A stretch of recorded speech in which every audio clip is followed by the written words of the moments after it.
Hi and welcome back to my channel. Now, a question I'm asked quite often is what gear do I use for shooting sports coverage, especially from those who are just starting out in sports photography. Over the last year, I've managed to get accreditation to many large sports events, and there's quite a lot of expensive gear in my bag, but don't let that put you off because you can still do this on a much smaller budget. It's just knowing the right gear and the correct camera setup. So let's get into it. Okay, so now we just need to look at what gear I'm going to be taking. So open up the bag here and we've got the R3 ready to go, all charged. We've got the 400mm f2.8 ready to go. It's all been cleaned up, and this neoprene cover was a little bit wet, so that's all been dried out now, so that's all good to go. Got the Canon R6. Again, battery's all charged. I've got the R5. You notice that I have the L brackets on here. Really makes life a lot easier for mounting cameras onto monopods and stuff like that. So they're all ready. We've got the 15 to 35 for those kind of wide shots of stadiums, and also used as the remote cam behind the goal. And we've got that is actually the 70 to 200.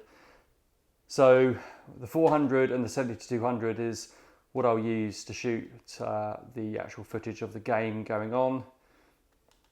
So that's all ready to go. We've got the remote triggers here, which are the Pocket Wizard Plus with the cables already attached. So it just makes life a lot easier. Obviously just make sure that they don't get damaged in the bag, but they're ready to be plugged in. Easiest thing in the world, literally you just turn them on and you should get a little flashing red light, and they just connect almost instantly, and you just got to make sure that you're on the right frequency. So they're both on 10 at the moment, so that's all you have to do, just basically make sure that they're both on 10 and they're ready to go. Turn them on, plug them in, and they literally just connect automatically. Very clever devices, and they just work. So we've got a spare battery. Never really had to use a spare battery, but that's in the bag and put that there. We've also got the memory card reader, which is the Pro grade CF Express Type B and SD card reader. So that's in the bag. That'll go up there.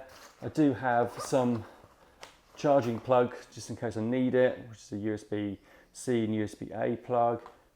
Spare batteries if I need to use them for the Pocket Wizard remote triggers, so they're in the bag as well. Some spare cables in here just in case I need it. Some cleaning products here, blowers and alcohol wipes and other things, solutions here, just in case your gear gets dirty, you need to clean it up here. So we've got various things here like tools for making changes to the gear. So if I need to tighten stuff up, or I need to take off the L bracket, for example. I also have some adapters for some of the cables. There's a USB-C to USB-A adapters. Saves you having to take loads and loads of different cables, you can just use adapters.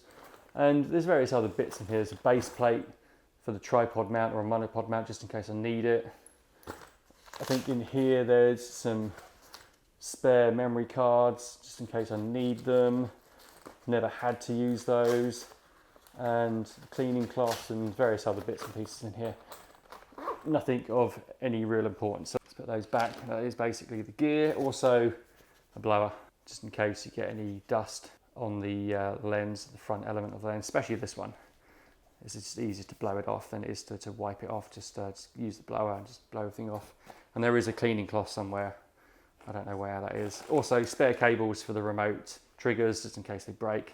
And they do break quite easily, so I take some spares. And there's also a mini tripod for the remote cam. If I do decide to use that, then there's a small tripod that I use to sit behind the goal. The other massively important thing is obviously a monopod, which is what I use for the big 400 2.8 lens, and that's all ready to go. As you can see here, there's an Arca Swiss base plate, and that's obviously compatible with the replacement tripod foot that I put on the f2.8 lens. Much more usable than the original tripod foot on the f2.8. So that is basically the gear. And there'll be like camera straps and other things like that. And of course the laptop, I'm going to be taking the laptop with me.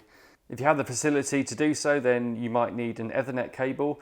This I think is about 5 meter long cable. So yeah, so I can basically get that to pretty much any point along the touch line. So that's pretty handy.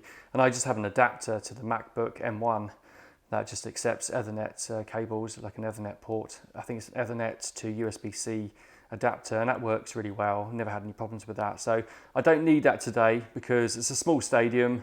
I can rely on data transfer or the stadium's Wi-Fi. So I don't need to bother with Ethernet cables like this. But if I had to, then I would put that in the bag as well. So that is pretty much it. That is the gear ready to go. Hopefully that helps anyone who's new to sports photography and was unsure of the right type of gear to buy. Like I said, you don't need to have exactly what I have, and also you don't need to get the very latest mirrorless technology. You can still do this with older and more budget-friendly equipment. Please take the time to view another video I made that walks through the entire sports photography workflow, from the setup of your metadata, file names and folders, FTP connections and code replacement descriptions, to actually shooting the action and then uploading through FTP to your clients, ready to be used for editorial use. This is all done with a software program called PhotoMechanic. Thanks again for watching. Don't forget to like, share and subscribe, and stay tuned for more videos.